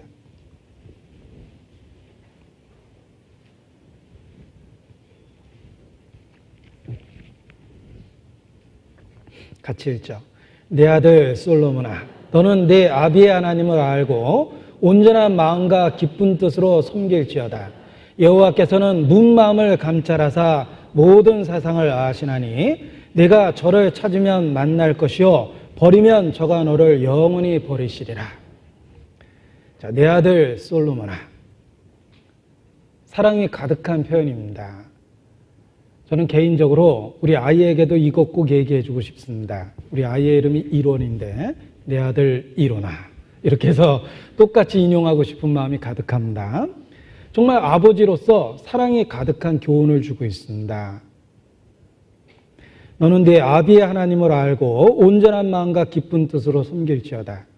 여호와께서는 묻 마음을 감찰하사 모든 사상을 아시나니. 하나님을 속이려 하지 마라. 하나님은 묻 마음을 감찰하사 모든 사상을 알고 계십니다. 우리는 밖에 가득한 눈처럼 하나님의 눈 앞에 항상 있다라는 것을 기억해야 됩니다. 하나님이 우리를 주목하고 있다는 걸 기억해야 됩니다. 사실 우리는 인생을 살면서 다른 사람의 눈을 의식합니다. 혼자 사는 세상이 아니죠. 그래서 외출할 때 옷도 가려 있습니다. 집에서 혼자 있을 때 입는 옷과 외출할 때 입는 옷은 다릅니다. 다른 사람의 눈을 의식할 수밖에 없습니다. 거울이라도 한번 보고 외출을 하게 돼 있습니다. 사람의 눈도 의식해서 살아야 되는 것이 인생인데 하물며 우리의 마음을 감찰하시는 하나님을 의식하는 건 당연한 겁니다. 하나님이 우리를 주목해 보고 있다는 걸 기억하셔야 됩니다. 성경적 표현으로 여호와께서 우리를 감찰하십니다. 때로는 우리의 범죄를 보고 노려보시기도 합니다. 우리를 주목해 보고 계십니다. 하나님이 늘 나를 지켜보고 있다는 걸 의식하는 것이 신앙적으로 신전의식이라고 합니다. 하나님 앞에 내가 있다. 신전의식이라고 합니다. 옛날 청교도들은 코람데오라고 해서 코람데오라고 해서 하나님 앞에 있다라는 그 말을 항상 마음에 새겼습니다. 코람데오. 하나님 앞에 있다. 한자로 신전의식입니다. 여호와께서 우리의 모든 사상을 감찰하시고 나의 삶의 길을 주목하고 계십니다. 하나님 앞에 있다는 걸 기억해야지만 우리의 삶에 거룩한 구별된 생각과 생활이 생깁니다. 무대는 관중을 위해서 공개되어 있습니다. 막이 올라서 조명이 비춰지는 무대는 청중에게 공개되어 있습니다. 그 무대 위에 있는 배우가 딴짓하면 청중은 다 압니다. 우리의 인생이 공개되어 있는 무대라는 걸 아셔야 돼요. 은밀한 죄란 있을 수 없습니다. 커튼으로 가둬놓은 무대가 아닙니다. 이미 커튼은 올라가 있고 천군 천사들 앞에 공개되어 있습니다. 숨겨진 것 중에 나타나지 않을 것이 없고 감춰진 것 중에 드러날 것이 없다. 우리의 모든 삶이 무대 위에 공개되어 있다는 걸 아셔야 돼요. 특히 하나님이라는 청중 앞에 우리의 삶이 오픈되어 있는 겁니다. 내가 앉아 있는지 서 있는지 무슨 생각을 하는지 무엇을 하는지 하나님은 잘 아십니다. 다윗은 솔로몬에게 그것을 알려주고 싶었던 겁니다. 하나님께서는 묻 마음을 아시며 모든 사상을 아십니다. 그걸 기억하라는 거예요. 하나님이 항상 너를 주목하고 있다는 걸 기억해야 된다. 내 아들 솔로몬아 라고 이야기를 한 겁니다. 마찬가지입니다. 우리의 모든 삶이 하나님 앞에 공개되어 있다는 것, 오픈되어 있다는 걸 아셔야 됩니다. 다윗은 골리앗 앞에 섰을 때 용기 있게 그 앞에 나아갔습니다. 믿음의 용사였습니다. 그러나 골방에서 미모의 밧세바 앞에 섰을 때는 믿음이 사라졌습니다. 그리고 그 앞에서 무너져 버렸습니다. 다윗의 신앙을 무너뜨린 건 골리앗이 아니죠. 빈방에서 마주대하고 있었던 밧세바가 다윗의 신앙을 무너뜨린 겁니다. 때로는 우리는 공개되어 있는 현장에서 다윗처럼 믿음의 용기를 갖습니다. 순교자처럼 용맹도 발휘합니다. 그러나 진짜 믿음의 용사는 골방에서 은밀한 가운데 혼자 있을 때 마음과 생각을 지킬 수 있는 것이 믿음의 용사입니다. 다윗은 철저하게 무너져 버렸습니다. 그러나 다윗이 훌륭한 것은 범죄가 단 한 번의 범죄였다는 거예요. 그는 다시는 반복하지 않았습니다. 여러분, 다윗도 그랬는데라고 하면 안 됩니다. 다윗은 반복하지 않았다는 걸 아셔야 돼요. 우리의 모든 삶이 하나님 앞에 공개되어 있다는 걸 기억하면 우리는 유혹에 대해서 골리앗 앞에 선 다윗처럼 용맹을 발휘할 수 있습니다. 그러나 우리의 죄가 숨겨질 거라고 착각하면 밧세바와 범죄했던 것처럼 그렇게 형편없이 무너져 버릴 수 있습니다. 우리의 모든 삶이 하나님께 주목되고 있다는 걸 기억하셔야 됩니다. 그가 우리 안고 섬을 아시며 우리의 모든 행적을 주목하여 보고 계십니다. 시편 11편입니다. 시편 11편 4절.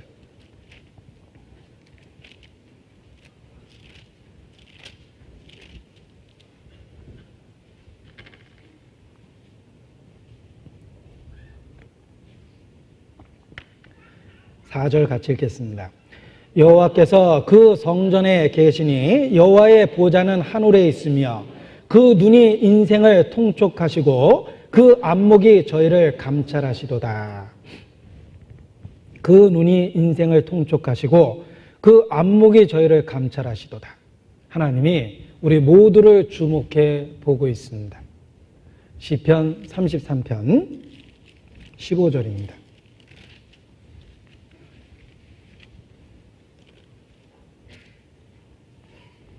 15절 같이 읽죠. 저는 일반의 마음을 지으시며 저희의 모든 행사를 감찰하시는 자로다. 모든 행사를 감찰하십니다. 우리 모든 것을 지금도 주목해 보고 있다는 걸 기억하면 어디에 있든지 누구하고 있든지 무엇을 하든지 하나님 앞에서 선과 악을 구별해서 행동할 수 있습니다. 그것이 하나님이 우리를 지금도 보고 계시다는 걸 기억해야 되는 그런 이유입니다. 밖에는 눈이 가득했다는 걸 기억하십시오. 에스겔 1장 다시 보겠습니다. 자, 북방에서 폭풍과 큰 구름이 다가오고 네 생물이 나타났습니다. 거기 날개 밑에 각각 사람의 손이 있었고 또 땅 위에 바퀴가 굴러다녔습니다. 그리고 그 생물 위로 22절에 보면 그 생물의 머리 위에 수정과 같은 궁창의 형상이 펴 있었다. 그 생물의 위에 수정과 같은 궁창이 펼쳐져 있었습니다. 궁창이 우리가 살고 있는 이 세계가 궁창 아래라고 그럽니다. 스카이죠. 하늘 아래에 있습니다. 하나님의 모든 것을 다스리고 있다는 뜻인데 수정 같은 궁창 위에 보좌가 있었습니다. 그것이 26절이죠. 그 머리 위에 궁창 위에 보좌의 형상이 있는데 그 보좌에 사람의 모양 같은 것이 있더라. 이렇게 되어 있습니다. 자, 우리가 굉장한 네 생물을 보았습니다. 그 네 생물 위에 뭐가 있었죠? 수정과 같은 궁창이 있었어요. 하나님의 다스림이 있다는 뜻입니다. 온 세상을 다스린다는 뜻입니다. 이 세상에 있는 모든 것이 하나님의 통치 아래에 있다는 뜻입니다. 그런데 그 수정과 같은 궁창 위에 보좌가 있었습니다. 세상을 다스리고 있죠. 그 보좌 위에 사람의 모양 같은 것이 있더라. 누굽니까? 예수 그리스도입니다. 결국은 하나님이 역사하시는 그 놀라운 통치 중심에 예수 그리스도가 있다는 걸 보여준 겁니다. 그 보좌의 중심에 사람의 형상 같은 것이 있더라. 사람이 있다고 그렇게 얘기하지 않았죠? 사람의 형상 같다고 얘기한 건 예수님은 하나님이 사람이 되신 분이기 때문에 사람의 형상이 된 분입니다. 사람이 아니에요. 사람과 같이 된 겁니다. 그래서 사람의 모양 같더라 이렇게 표현한 겁니다. 온 세상은 예수님의 통치 아래에 있습니다. 예수님은 보좌에 앉아 계시고 그 보좌 아래 수정과 같은 궁창이 있고 온 세상입니다. 그리고 네 생물이 역사하고 그 네 생물의 밑에 바퀴가 굴러다녔고 바퀴 밑에 세상이 있는 거예요. 우리가 살고 있는 이 세상이 하나님의 통치 아래에 있다라는 것을 보여줍니다. 우리가 살아가고 있는 이 세상이 하나님의 보좌 밑에 다스림을 받고 있다라는 것을 우리에게 보여주고 있습니다. 하나님께서 그 보좌에서 통치하고 계십니다. 시편 93편입니다. 시편 93편 1절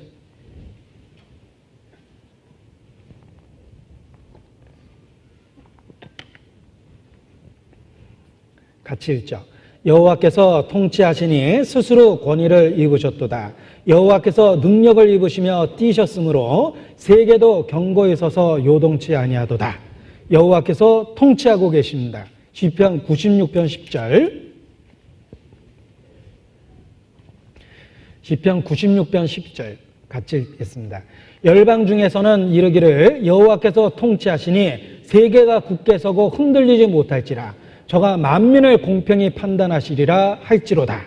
여호와께서 통치하고 계십니다. 97편 1절 97편 1절 같이 읽겠습니다. 여호와께서 통치하시니 땅은 즐거워하며 허다한 섬은 기뻐할지어다.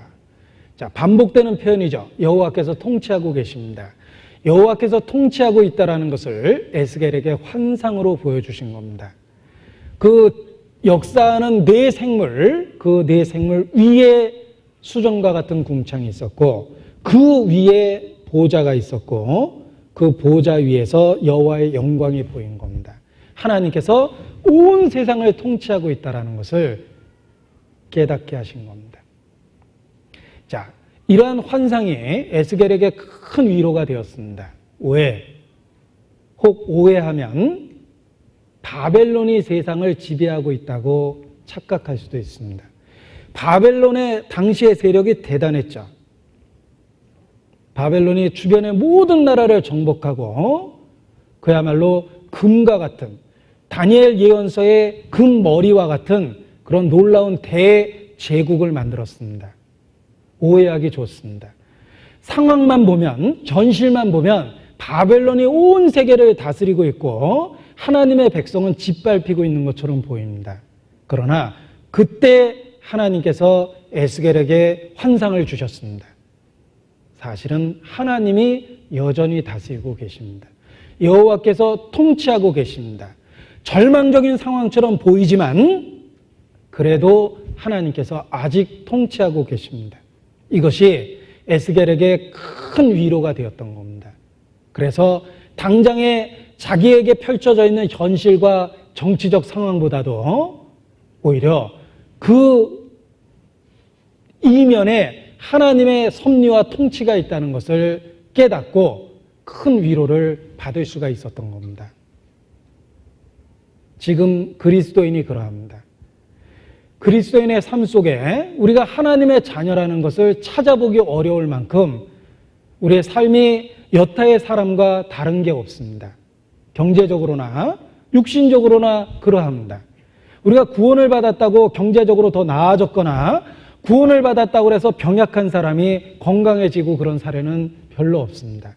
우리는 경제적으로 여전히 비슷한 상황 속에 있고 그리고 우리의 육체는 점점 쇠하여져 가고 있고 우리의 건강도 여전히 지병에 시달립니다. 우리의 삶의 구석구석을 살펴보면 우리가 하나님의 자녀라는 증거를 찾기가 어렵습니다. 그러나 믿음으로 십자가를 보면 그 십자가 안에서 틀림없이 나는 하나님의 자녀가 되었습니다. 우리가 눈에 보고 있는 현실을 넘어서 하나님이 여전히 통치하고 있다는 것을 믿음으로 깨달아야 됩니다.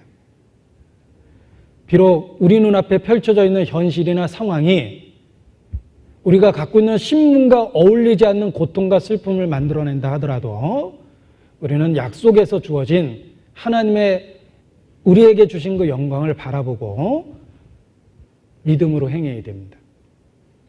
에스겔이 바로 여호와의 영광을 보면서 바벨론 유수라는 현실을 넘어 하나님의 약속과 하나님이 주신 비전을 보게 된 겁니다. 고린도후서 5장 7절입니다. 고린도후서 5장 7절.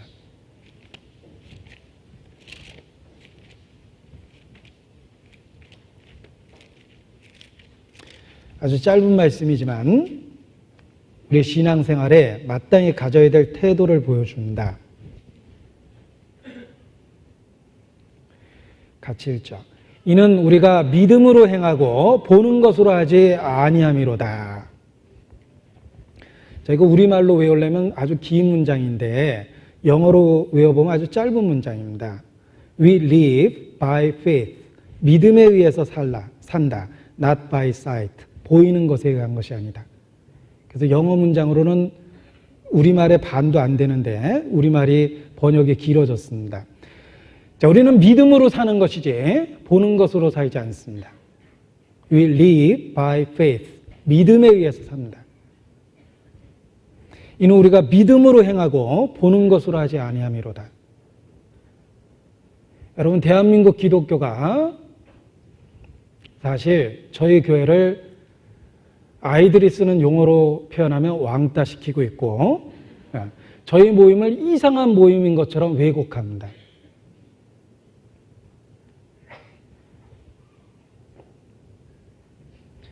우리가 정말 진리를 갖고 있다는 증거가 우리 주변에서 우리에 대해서 하고 있는 사람들의 말을 보면 우리가 진리를 갖고 있다는 확신을 갖고 있기가 어렵습니다. 우리 교회를 근거와 이유 없이 비난하는 사람들이 얼마나 많습니까? 우리 시대에 타락된 기독교의 현실입니다. 기독교가 가장 타락되었을 때 순전한 진실한 그리스도인을 그들은 핍박했습니다. 대한민국 기독교가 그러합니다. 저희 교회가 얼마나 성경적이고 복음적입니까? 객관적으로 살펴봐도 그러합니다. 저는 교회에 있으면서 제가 교회 중심 속에 들어 있습니다. 어떤 분은 저희 교회 안에 무슨 비리가 있는 것처럼 그렇게 이야기하는 분들이 있습니다. 중심 속에서 제가 사실 신앙생활 하면서 하나님께 가장 감사하는 것은 제가 성경적인 교회 가운데 있다는 겁니다. 그런데 많은 분들이 교회에 대해서 비난과 악평을 합니다.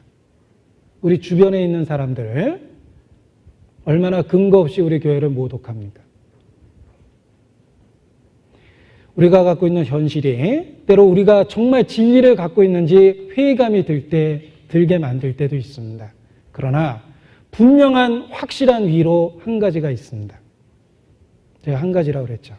성경입니다. 하나님 앞에 기도하고 무릎을 꿇고 성경을 펼치면 성경은 내게 주신 믿음이 얼마나 성경적이고 하나님께로부터 온 것인지를 확증시켜 줍니다. 그래서 사람의 말에 흔들리지 않을 수 있는 겁니다. 우리가 보고 있는 현실이 때로 우리에게 회의감을 만들어낼 수 있습니다. 그러나 믿음으로 행하면 정로를 계속 걸을 수 있습니다.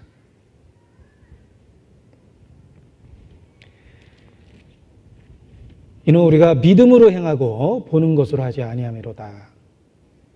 자, 에스겔은 수정과 같은 궁창 위에 보좌를 보았습니다. 그 보좌 위에 사람의 형상 같은 분이 있었습니다. 예수님이죠. 그런데 그 보좌에 빼어놓을 수 없는 또 하나의 표현이 있습니다. 무지개입니다. 무지개가 있었습니다. 에스겔 1장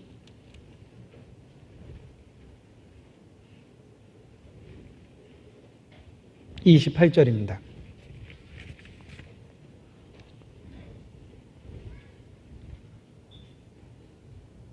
(28절) 그 사명 광채 모양은 비 오는 날 구름에 있는 무지개 같으니. 저기 무지개가 우리에게 설명해 주는 의미가 있습니다. 무지개라는 말이 처음에 성경 어디에 나올까? 원래 성경 해석의 원칙 중에 하나가 최초 언급의 원칙이라는 게 있습니다. 그 단어가 처음에 언급된 그 상황 속에서 그 단어를 해석하는 겁니다. 무지개는 노아 홍수 이후에 하나님이 다시는 이 땅에 홍수를 내리지 않겠다고 언약했을 때 주신 상징입니다. 무지개는 하나님의 언약, 은혜, 축복을 상징합니다. 그 보좌 중심에 무지개가 있었다는 건 우리에게 자비와 은혜의 언약을 주셨다는 뜻입니다. 우리의 구주는 무지개라는 보좌에 둘러싸여 있습니다. 자비와 은혜의 언약을 주신 겁니다. 요한계시록에 하나님의 보좌에도 무지개가 있습니다. 자비와 은혜의 언약 속에 있는 겁니다. 요한계시록 4장입니다. 무지개를 찾아서 가보죠. 요한계시록 4장 3절.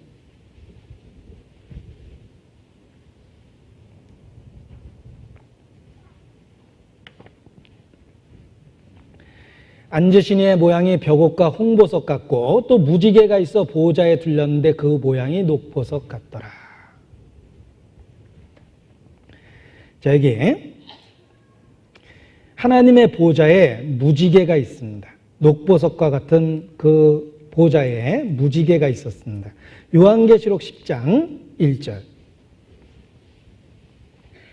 내가 또 보니 힘센 다른 천사가 구름 입고 하늘에서 내려오는데 그 머리 위에 무지개가 있고 하나님의 은혜와 자비의 언약 속에 있는 겁니다. 우리의 구주는 수정과 같은 궁창 위에 보좌를 갖고 계십니다. 그 보좌는 무지개에 의해서 둘러싸여 있습니다. 우리에게 은혜를 주셨습니다. 자비의 언약을 주셨습니다. 그 하나님의 통치 중심에 은혜가 있다는 것이 우리에게 큰 위로가 되는 겁니다. 바벨론 유수 같은 절망적 상황이 보입니다. 그러나 하나님이 통치하시는 중심에 무지개가 있었습니다. 현실은 바벨론 유수지만 그것을 허락하신 하나님의 중심에는 은혜의 언약이 있었던 겁니다. 지금도 그러합니다.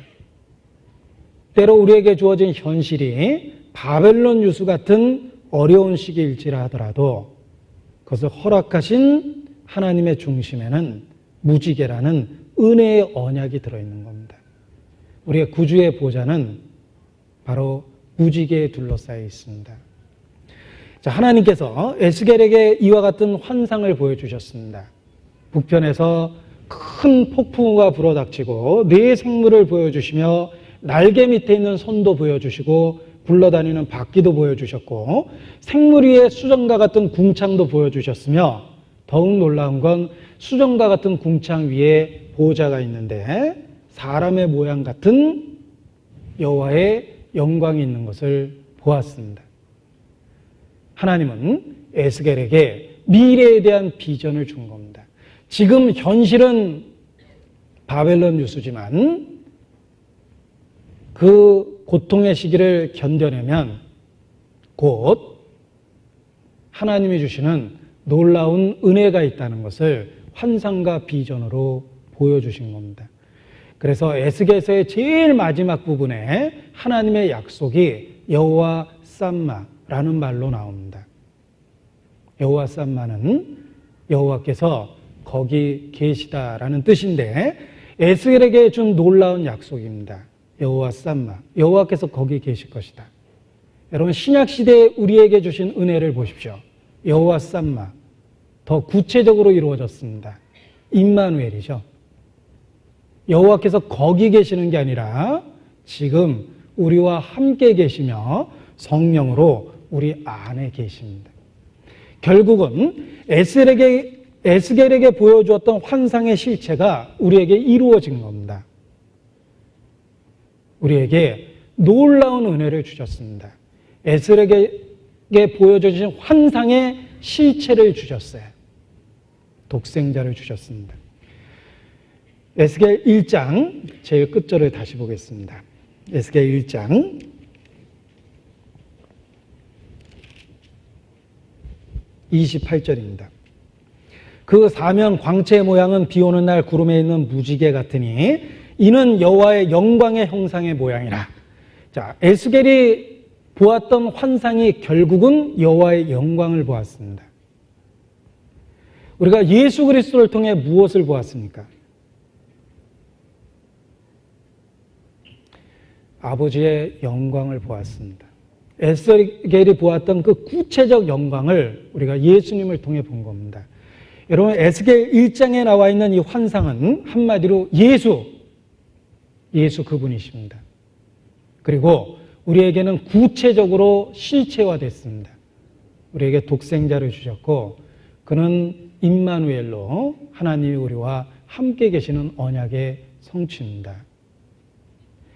사실 우리는 에스겔보다 더 놀라운 결코 잊을 수 없는 계시를 본 겁니다. 예수 그리스도 안에서 여호와의 영광을 본 겁니다. 요한복음 1장 14절입니다. 요한복음 1장 14절.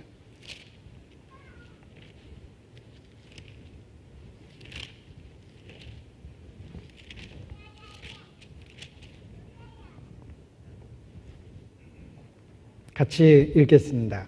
말씀이 육신이 되어 우리 가운데 거하심에 우리가 그 영광을 보니 아버지의 독생자의 영광이요 은혜와 진리가 충만하더라.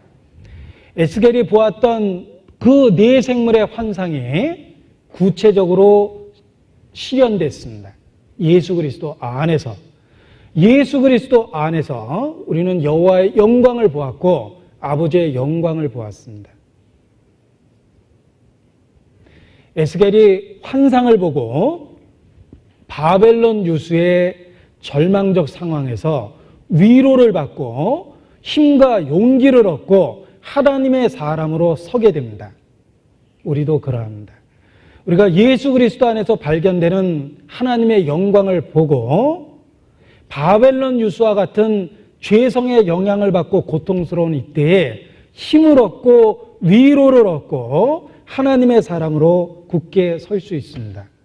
에스겔이 그러했던 것처럼 우리가 예수 그리스도 안에 있는 하나님의 영광을 보면 우리도 굳게 서서 에스겔처럼 바벨론 시대에 유수 시대에 선지자로서 충성되게 일할 수 있었던 것처럼 우리도 연약하고 죄성이 영향을 주는 육체 가운데 있지만 약한 마음과 천한 몸이지만 정말 주의 종이 돼서 에스겔처럼 그렇게 살 수 있습니다. 에스겔도 환상을 보고 여호와의 영광을 보고 일꾼이 되는 힘을 얻었습니다. 하물며 그 실체인 예수 그리스도 안에서 하나님의 영광을 체험하고 있는 성도가 힘을 얻고 변화되어야 되는 것은 당연한 겁니다. 우리는 에스겔이 보았던 시각적 충격보다 더 놀라운 은혜를 받았습니다. 우리가 그 아들을 보니 아버지의 독생자의 영광, 은혜와 진리가 충만하기 때문에 그 독생자의 영광을 체험한 우리가 바벨론 유수 같은 이때를 에스겔처럼 그런 선지자답게 힘있게 살아갈 수 있는 그런 위로를 받는다, 이렇게 말할 수 있습니다. 그래서 에스겔서 1장이 결국은 예수 그리스도로 실체화됐고 우리도 에스겔처럼 힘을 얻고 바벨론 유수라는 이 현세의 삶을 선지자답게 성도답게 살아야 되겠다라는 교훈을 오늘 나누고 싶었습니다. 오늘 서두에 설명하고 이해하기 어려운 구절이라고 말씀을 드렸습니다. 그래서 개인적인 묵상을 통해서 충분한 이해를 하고 마지막 때를 살아갈 수 있는 힘을 더 얻기를 진심으로 바랍니다. 기도하시겠습니다. 아버지 하나님, 오늘 그 옛날 선지자 에스겔에게 보여주신 환상을 말씀 속에서 상고하며 예수 그리스도를 통해 우리에게 더 큰 은혜와 진리를 허락하셨다는 것을 깨닫게 되었습니다. 예수 그리스도 안에서 주께서 우리에게 보여주시는 모든 환상의 의미를 깨닫고 더 주님을 체험적으로 알며 살아갈 수 있도록 늘 이끌어 주시기를 주님께 부탁을 드립니다. 에스겔이 비전과 환상을 보고 힘을 얻었던 것처럼 그리스도 예수 안에서 우리가 날마다 힘을 얻고 하나님의 자녀로서 살아갈 수 있도록 주관하여 주시고 다스려 주시기를 주님께 부탁을 드립니다. 우리가 얼마나 연약하고 어리석고 또 흔들리기까지 하는지 주님 앞에 고백합니다. 때마다 일마다 주의 권능으로 붙잡으시고 주의 능력으로 우리를 다시 일으켜 세워 주시옵소서. 우리가 어디에 있든지 주의 자녀답게 빛의 자녀로서 주님을 증거하며 살아가기를 바라고 원합니다. 잠깐 후에 주 앞에 섰을 때 결코 부끄러움이 없도록 영광 중에 주님을 만날 수 있도록 우리의 삶을 다스려 주시기를 주님 앞에 간구합니다. 주님의 이름으로 진행되고 있는 하계 수양에 끝까지 주님의 은혜를 더하시고 권능으로 역사하여 주시기를 주님께 부탁합니다. 저희를 사랑하시는 고마우신 우리 구주 예수님 이름으로 기도합니다. 아멘. 찬송하시겠습니다. 388장입니다. 388장.